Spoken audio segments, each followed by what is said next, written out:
Good morning, folks. Reporting live, not from the Pine Tree State in Maine, but actually here in Virginia, only because conditions and winds up there were so dangerous and snow that we couldn't record and drive. So here we are. We're going to be talking about Maine. Headed today towards Sunday River Ski Resort, located in Newry, Maine.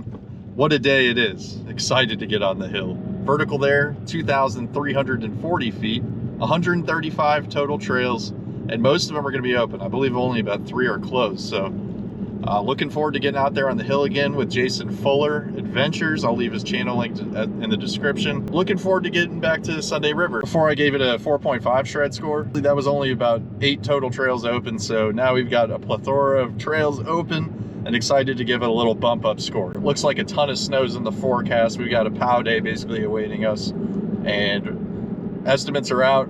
So we'll see what actually occurs out there.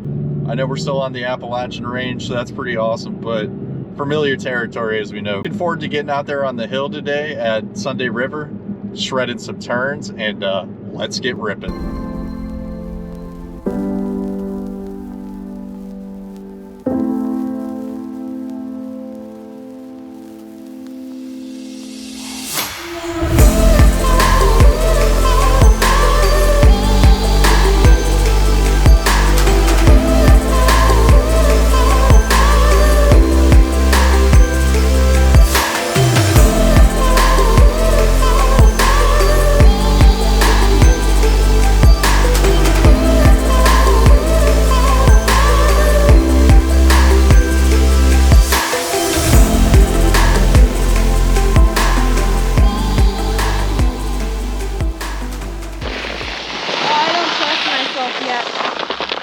You're all right.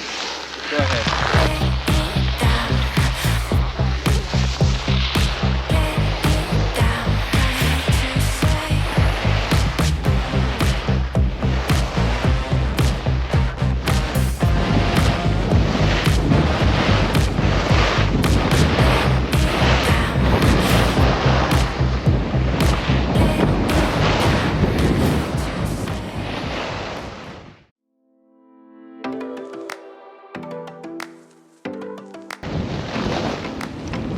Good morning and welcome to Sunday River, folks. We are dealing with 8 inches of fresh, and we've got 4th chair here in Maine. This is epic, y'all. Started here in the Jordan Bowl. I'm live with Jason Fuller again. Epic conditions here in the Northeast.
Well, we're all wrapped up here in Maine. What a day it was out there. Had a great time. But we came out in November for Thanksgiving weekend, and I initially gave this place a 4.5 shred score. I'm going to end up giving this place a bump up, and I'm gonna make it a 4.8 shred score. Friday we experienced a wind hold. Saturday the power went out, but on Sunday we got the best powder day in 3 years. Really blessed to be able to be up here for that. Not sure where I'm headed next week. I think I'm going to Canaan Valley and potentially Timberline as well. See how they're doing in peak season. Thanks for tuning in, and I'll see y'all next time.